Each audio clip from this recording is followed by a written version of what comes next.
Will I ever buy an Echo trimmer? Seems like a lot of people over on Instagram want to know. Let's jump into it. So if you guys don't already know, I've been running Stihl for a good 5-6 years now. I was originally introduced to it through my mom. She always used to run Stihl equipment and vouched by it. My dad was definitely a Husqvarna kind of guy. So I went alongside my mom's side and bought my first Stihl trimmer. I bought a FS 131R.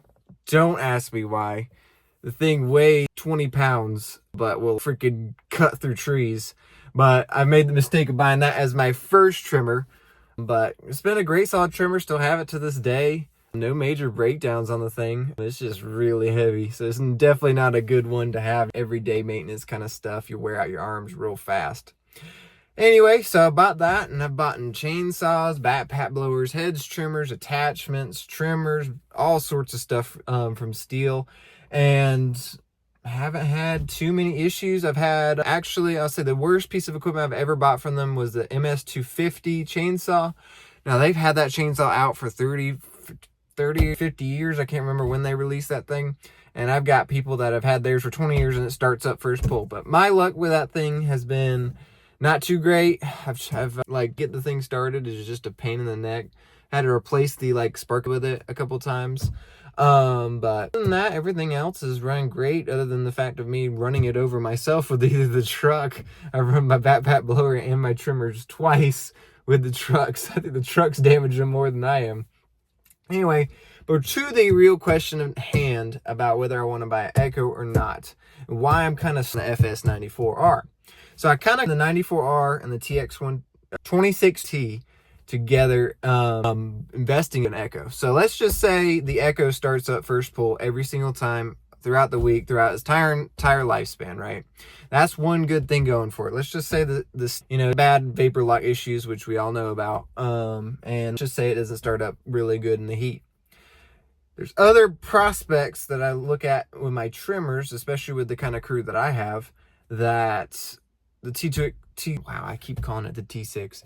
The 2620T doesn't do as well. So for instance, the 94R actually has a slightly bigger engine on it when it comes to CCs compared to the 2620. So it's got slightly more power. Not saying that force difference is gonna make too big of a difference, but it's still something to consider. The thing for me about switching over to Echo is the fact that they weigh so much more. So for instance, my 94R weighs right around 9 to 10 pounds, depending on whether you have gas or not in it. And the Echoes weigh anywhere from 12 to 13 pounds, the 2620 does.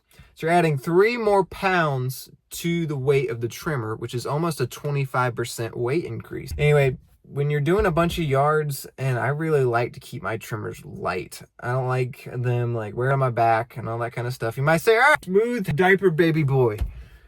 Yes, I may be, but I like the fact that my trimmer is light. So another big reason. Now, don't get me wrong, Echo's got it beat on the speed feed head. I've tried to use the Stihl speed feed head, and the problem with it isn't even the loading mechanism, is the fact that the white cap will actually pop off and shoot off into the, I have to shoot through car windows and stuff like that. So I had to remove the Stihl speed feed heads because of that issue. And use the regular, So that is my big predicament. I'm trying to figure out whether I'm going to jump on a 2620T or just stick with the 94Rs that I have. Another thing that I'm running into is the fact that I have all the spark plug air filters and fuel filters for the 94s already, and am willing to then go out and have to buy a whole nother, spark plug set than what I've already currently got. So I think that's this big thing going for each of these. Now, another thing going for the Echo is the fact that it does have a 5-year commercial warranty. Now, I don't know whether it's just factory, or if that's includes wear and tear items, or how they bridge fact. Me running it over the truck is not going to cover anything, or the guard off, in which burns up my clutch, isn't going to cover everything, because that's just me being me and being stubborn in all my ways. So I think that be something to try in the future. But I'm gonna do some more thinking on it. I am. compare and contrast, I might actually have my buddy AJ with Glory Lawn Care lend me a 2620T and just run it for a full week straight without having a steel in my hand, and kind of I like it better or not. I have run the 2620T for about a day in which I didn't like it, just the weight and like the ergonomics with the handle as well.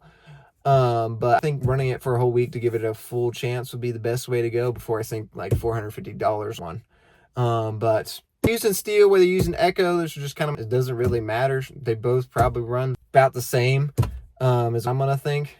And you know what makes you money, man. You know, it makes money, it makes sense.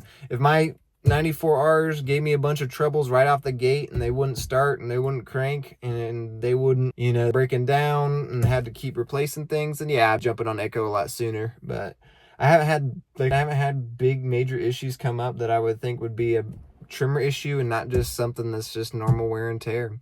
But let me know down in the comments below, are you team Echo, team steel, or are you just team whatever gets the job done? Y'all stay safe, stay tuned, stay broken.